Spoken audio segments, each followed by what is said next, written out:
We've covered this topic with a lot of you guys, but process, not prize.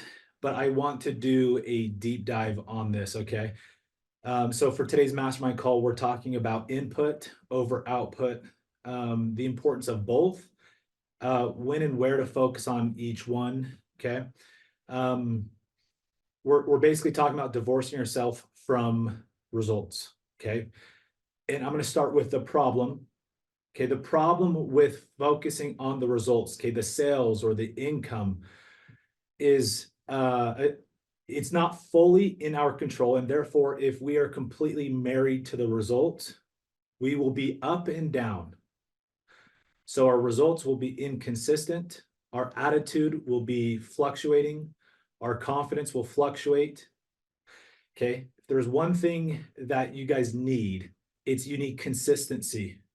Not just with schedule, but with your mindset. And in sales, control is everything, right?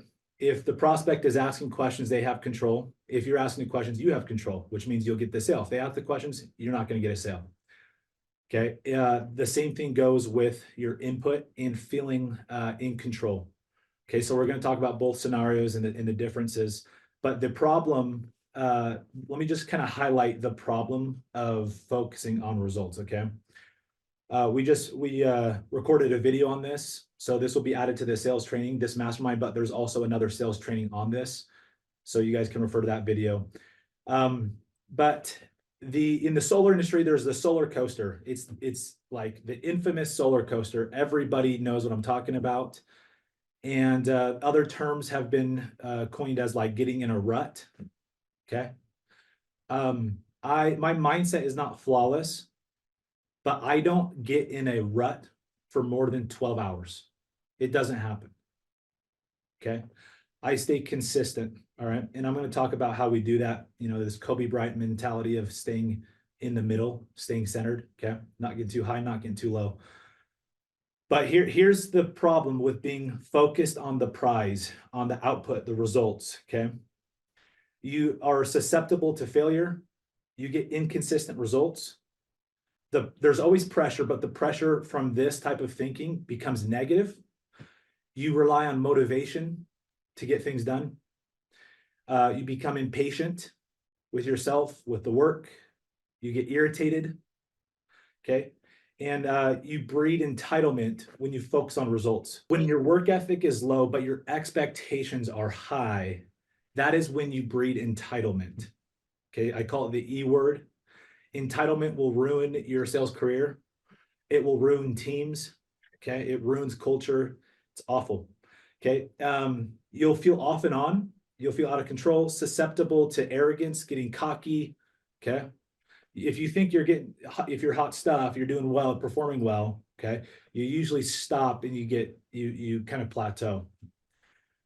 You focus on the destination and achieving and arriving versus being focused on becoming and building in the journey. Okay. And the failure gets you down, but the difference between people who are process focused and people who are prize focused is when people who are focused on the process, they're down, they get back up because they're not worried about the results. So they're going to consistently move forward. They know if they fail, that's great. It's moving in closer towards their goal. And the perspective is that the failure is getting them what they want, where the results-driven person sees failure, rejection as a negative thing, okay? And so it gets the prize-focused people, when they get down, they stay down. And they start getting in their head thinking, what's wrong with me? Something's not going right. I changed my area, I changed my pitch. When really your focus is on the wrong thing. So then begs the question, okay, if we're just process focused, like, do we not even talk about sales targets? Do we not even talk about how much money we want to make, right? And this transcends sales and business. This goes to fitness. This covers relationships, okay? Any target you're going after, you still need to have a target. But on the day-to-day level, the measurement needs to be on input, okay? On the week to week, on my Sundays, I reflect on my output. to analyze, how am I doing? Am I getting closer towards, are my inputs getting me closer towards my long-term output target? Is the process I'm following, am I on pace to get the prize I want? Okay. They talk about Olympic athletes, guys, when they retire from their, the games and competing, most of them go through a state of serious depression because they stopped the pursuit of chasing something. Okay. I posted something on my story today. I forwarded it from Alex Hermosi, and he talked about how this thought of retirement is just this facade. Like, we've never had retirement for centuries, but all of a sudden, the last 75 years, it's this new thing, right? We got to retire from our work. It's like we're escaping. Like, the point of life is to work and provide. Okay. There's purpose in it. All right. So with that, I want to also tell you guys a story. You guys heard of Slack, I'm sure.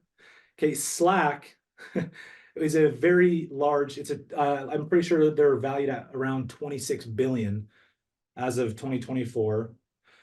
They're a communication CRM. All right. When they started out on their business journey, they raised millions of dollars in seed funding to build out a video game. Okay. So their output target was a video game.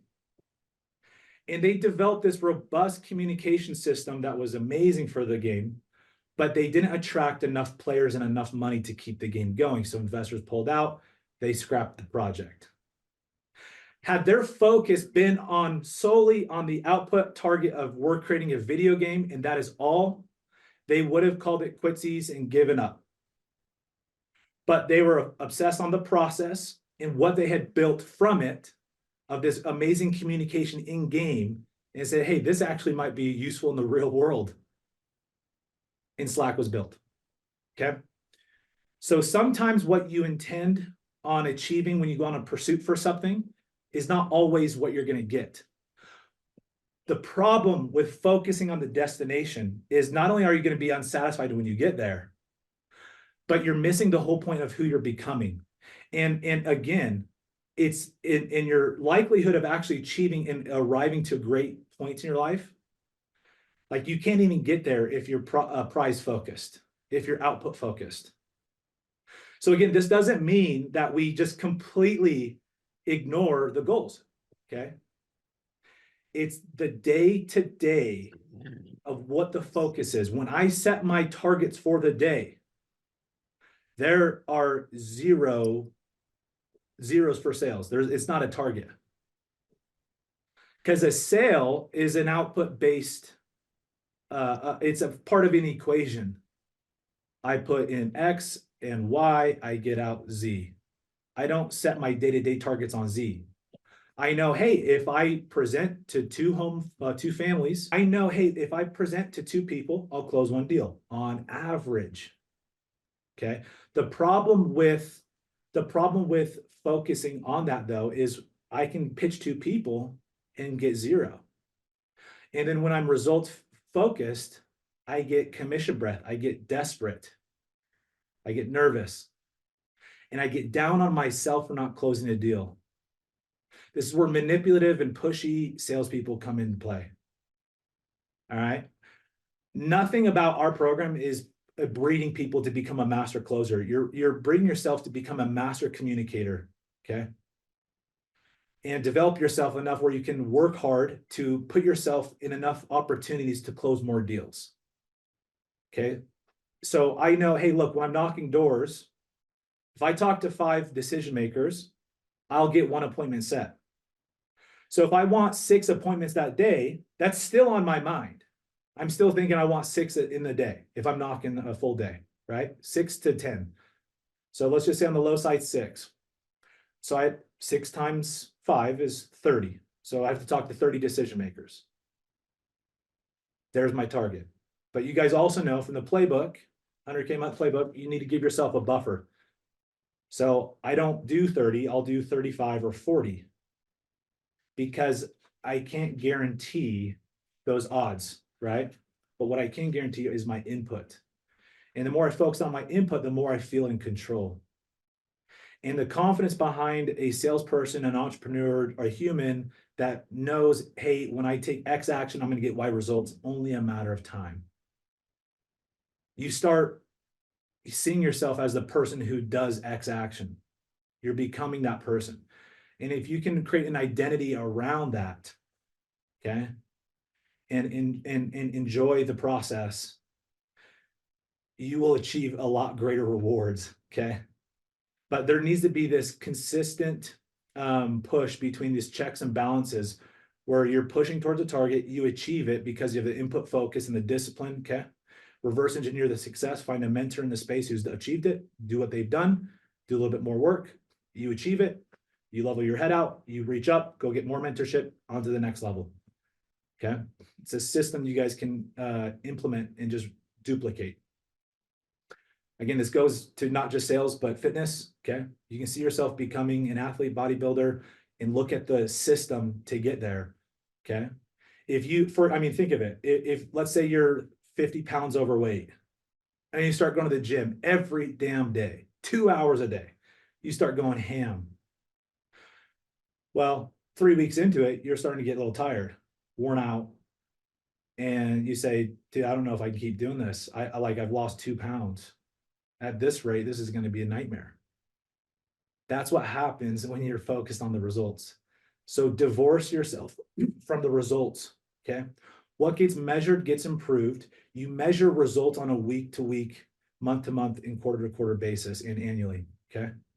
Day-to-day, you measure inputs only, but you do need to measure, okay?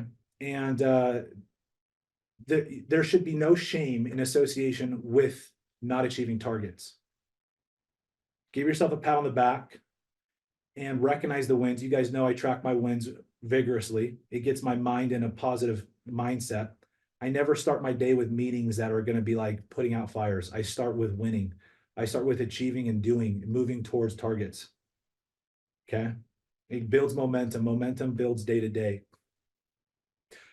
So we've talked about setting targets day to day, week to week, and then measuring. Every single day you should know what your target is.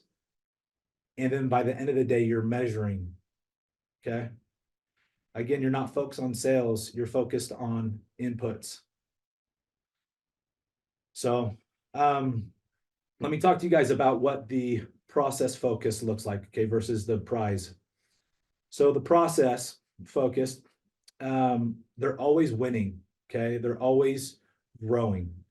If failure is inevitable, we're not trying to avoid failure. The prize-focused individual will innately view failure as failure, like it's like a dead end, right?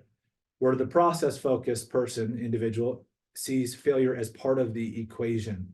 And so they chase failure more, which means they learn faster and they succeed more, okay? The biggest factor is the consistency in their mindset and the results. So Kobe Bryant, guys, out-trained everybody. You see the same thing with Michael Phelps. If you look at their regimen, they usually did 2 to 3x what the average NBA or Olympic swimmer. Okay, these aren't just average Joes. They're top of the league, best in the world. And these elite guys, Kobe, Michael Phelps, did 2 to 3x what those guys did, okay? Which would be about 10x what an average individual would do. So their input was 10x. And when they won games, they won things. Okay, Kobe was always talk about being centered. You can have this high when you make a ton of money, you sell in week to week, month to month, day to day, and you can have the lows when you're not doing well. You have to be right here, centered, in the middle, neutral, okay? Talk to you guys about having those days where you'll make $30,000 in a day and you're going to drive home listening to a motivational video, just head down. Tomorrow's a new day. And you'll know you're on track when on those drives back home after a big day, you're thinking, crap, my input today wasn't enough. I'm not teed up to have a big day tomorrow. Okay, not in a shaming light, but in a, I got to get my act together. I've got to push harder tomorrow. Okay, that's how laser focused I am on input. I give myself a pat on the back. Cool, good job. We won. Super grateful. You know, I'll have to say a prayer of gratitude. And then I think I need to take more action. Okay. Divorce yourself from the results. So, other things with this, okay? Processed, focused individuals. They rely on discipline, not motivation. The pressure is inevitable, okay? Pressure can break you or it can make you. Diamonds, pearls are made out of pressure, okay? But pressure also breaks things. This is when pressure works for you, not against you, when your mindset is right, okay? You'll be more patient because you're not going to have this crazy expectation. All right. You're not going to have entitlement because you're going to have the opposite of entitlement. Entitlement is high expectation, low work ethic. The discipline process folks individual, the high achiever, has high work ethic, low expectation. So everything is excess, it's bonus, it's icing on the cake, it's the cherry on top. Okay. You want to feel like every win is a bonus. Okay. You get this positive momentum if it's excess. And that starts with filling your cup in the morning, whether it's morning routine or whatever you do. Okay. You've got to feel like you're winning. You feel in control, not out of control. You have that consistency going for you. You have a level head. You're not getting too high. You're not getting too low. You're not getting cocky. You're not getting depressed. Okay. You're not focused on destination and arriving and achieving. You're focused on becoming and building. That mantra, everything goes my way. Everything's happening for me, not to me, which means you're obsessed on the journey. So a lot of people look at someone like me and this guy's just obsessed with destination. Like he's just got these massive goals. Like, bro, I'm in it for the journey. I'm in it for who I'm becoming. Okay. And if you can see who you're becoming through all the pain, the hard work and the discipline, and see the output, not just of the prize, but the output of the human being on the other side of that, guys, and how that's going to attract and inspire other people, that should light a fire under your ass. When you go from selfish thinking about you to selfless of impact, that's when you'll start doing bigger things. Okay. And then failure gets you excited. It doesn't get you down. Because again, every time I get a no, it's getting me closer to the next yes. So I've trained my brain to think go for no, right? It gets me in front of more people, and I could sell at half the rate of other guys, and I still beat them. But because I've taken the pressure off, I increase my work ethic. I dominate them on both ends, on the skill end and on the work ethic end, and ultimately the results. But a lot of guys know how to sell, okay? But they don't have consistency because they lack the self-discipline, they lack and they lack this mindset of the process, not the prize. Okay. So that's that concludes a lot of this training, guys. I want to open up for Q&A. While you guys think about questions you want to give or ask, I'm just going to tell you guys an analogy you've probably heard. I've got this lion behind me. Okay. Eric Thomas always talks about this principle of the lion versus the gazelle. Look, society, I'm like obsessed with breaking the norms of society and like these cultural norms within society, religious groups of just what is acceptable, what's normal. Okay. We talked about, retirement. I think it's bogus. Like you're escaping your line of work because you hate your line of work. You hate what you do. That ain't going to be me. But the people who are running, like the difference between lions and gazelles. Okay. Number one, gazelles only run when they're forced to. They run from. Lions run towards. Lions don't hunt from 9 to 5 p.m. They hunt until they get one gazelle and they go get another and another and another. Okay, they're feeding their family. They're doing it to survive. Okay, that's the game. The gazelles only run when they're being chased, pushed, right? Out of fear. Think of that. That's how most people live their life. They only work, they only do when they have to pay bills. You start getting ahead, okay? You can become king of your jungle when you start hunting and chasing towards. You got to know what the damn target is and you got to go get it. Follow the process, divorce yourself from the prize. Let's open for Q&A, guys. Any feedback, input, anything, questions?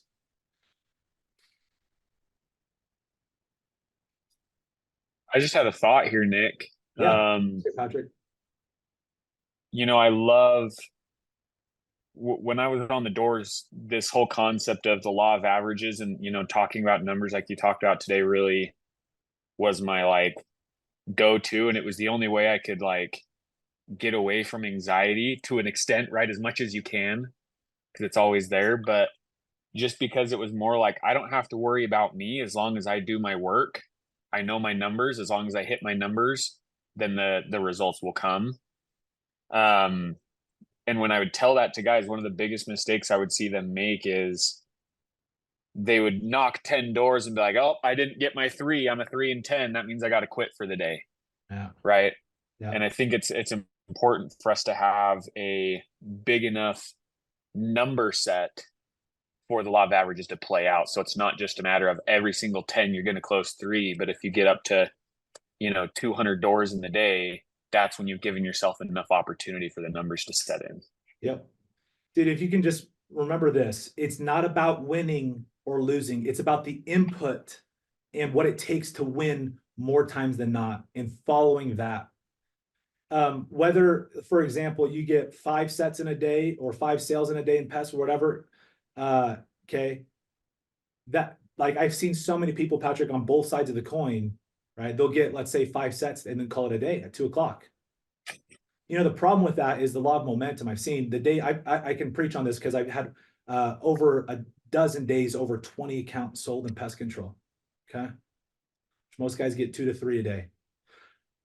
The only way, like if you look at my last 15 sales, they were made in about 3.5 hours because of momentum. So the guys who quit early in the day because they hit their target, right? They literally missed out on 3 times the earnings and momentum that carries over from day to day and week to week. So they could literally 3 to 4x the result if they were not focused on the prize. But because they hit their prize on the day, they're good. So I actually have a follow-up question for you for that, Nick. So you said that you hit, the next 15 sales in the next 3.5 hours or whatever. What happened after those 3.5 hours? It was late. It was so dark. Okay. Yeah. So, Because I was just you're that's why I tell people, it's not a race to get yes or no. It's a race against time. If we had 36 hours in a day, we would all do more. The clock is the enemy. The clock is the main thing slowing you down.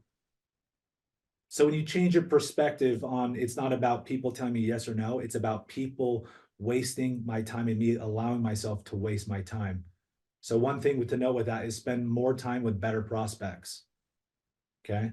The best salespeople aren't trained, they're found because of who they've become.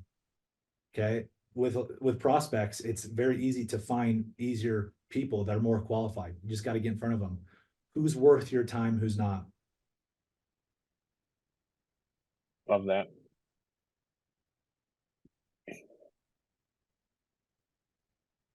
What else, guys? I don't have a question, Nick, but what I would add to it is we're talking about the inputs and we're talking about a lot of the actions. In some of the process focus, you did bring up like kind of a mindset. So some of the things in the control. So I always think of like the 3 things that I can control in the day that are the inputs. One is, yes, your actions, the amount of doors you knock, right? Can't always control the amount of people, but the more doors you knock, the more people you talk to, right? Yep. Also controlling your attitude. So the inputs that you're putting in your brain, what's your attitude about what you're doing, right? Are you focusing more mentally on how bad this sucks or how awesome this is that you have the opportunity to go do this, right? and what's the outcome from that. The other thing is your effort or your energy that you go about doing the action. Okay, because we can go knock as many doors as we want and talk to those 30 decision makers, but are we putting in the energy and the effort towards those? So that's another input that has to do with this process focus, because we could have the actual actions down, but if you're not having the actions in your mind and in your energy as well, you're not going to see that result as much as you would as if you're without focusing on those inputs.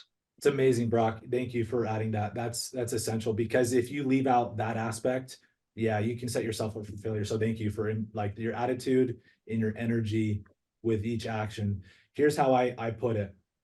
I like to boost myself mentally, give myself enough food, energy, whether I take a little bit of caffeine before I go out. I give myself the unfair advantage to get momentum, because the first few are always the hardest. There's always anxiety. It's never going to go away. It's always there every single day. The anxiety comes back, and it's how fast can you eat the frog? How fast can you make the plunge? Just get it out of the way. So for me, it's just go get the first one as fast as you can. It's just one. Just go get the one. And then you go get another. You can show up to the next door, the next homeowner, and just bring your full energy, your best self to one person. And then go bring it to one more. How hard is that?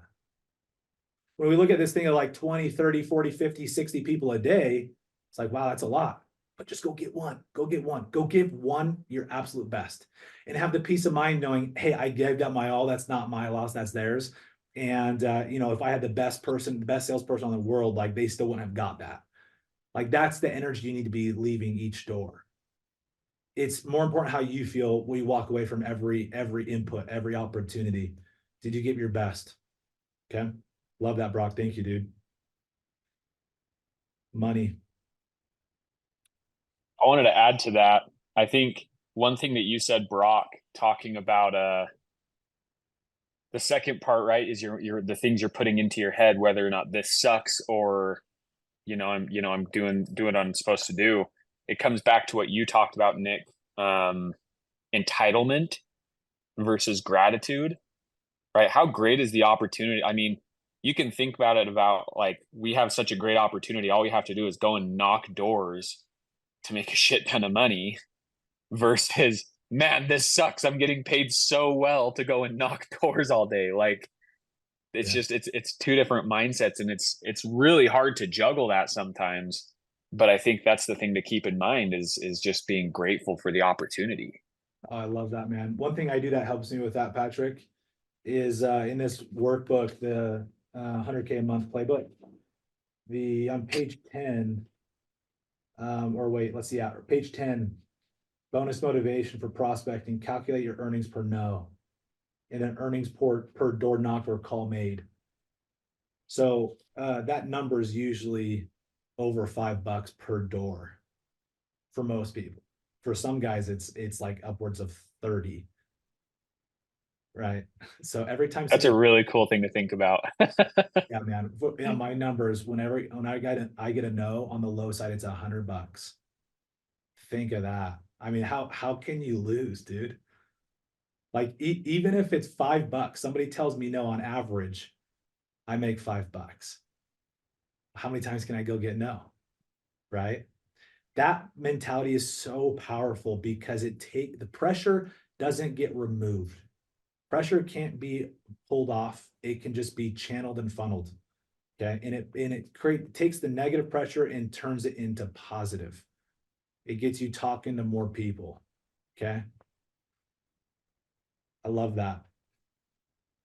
Well, I love that too, because talking about that, it makes you realize the only person or the only thing that causes your failure is you just deciding not to work that day.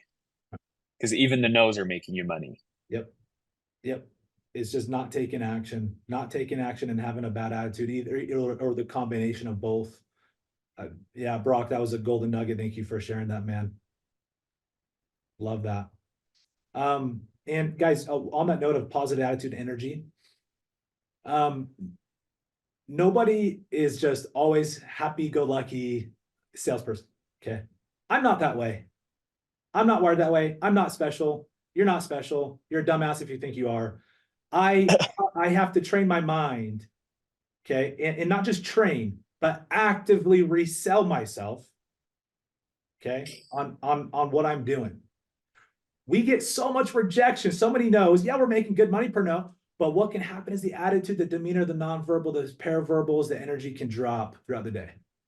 We can refuel our stomach, pop some caffeine, but if we're still like what we think about, we still manifest this like, wow, man, people are just like, nobody's here on Saturday, or, you know, everyone's just pissy today. You could get 2 people that were pissy, and the next 10 are in great mood, but because you're manifesting because you're manifesting that they're pissy, the next 8 to 10 are going to be pissy. If you're manifesting that, hey, they're going to be don't have a lot of time or not interested, you're going to get that. We project what we think we project onto other people. It's amazing the influence that our mind has. In your energy, guys, you know, nonverbal, paraverbal is about 90% of communication. So what Brock's talking about is so huge. So I am always selling myself on the doors. If you guys, there's a lot of video clips on TikTok and social media where I'm just like talking to myself. I do that not just like for social media. I do that all the time. I'm talking to myself, talking about how awesome the product is, what a great day it is. Like, you know, their loss, not mine. I'm constantly doing that. Hey, I'm one of the best at this. You know, I'm lucky to have this opportunity. I just fill my mind with positive things, and I'm saying it in between doors, in between calls and doors. Okay. You just have to show up for one person, 100%, and just do that again. It's not that hard, right? Love that, guys. Love it. Other questions? Input? Freaking awesome feedback. Awesome input, guys. Okay. We'll wrap up early. Loved it. Thanks, guys. Appreciate you all.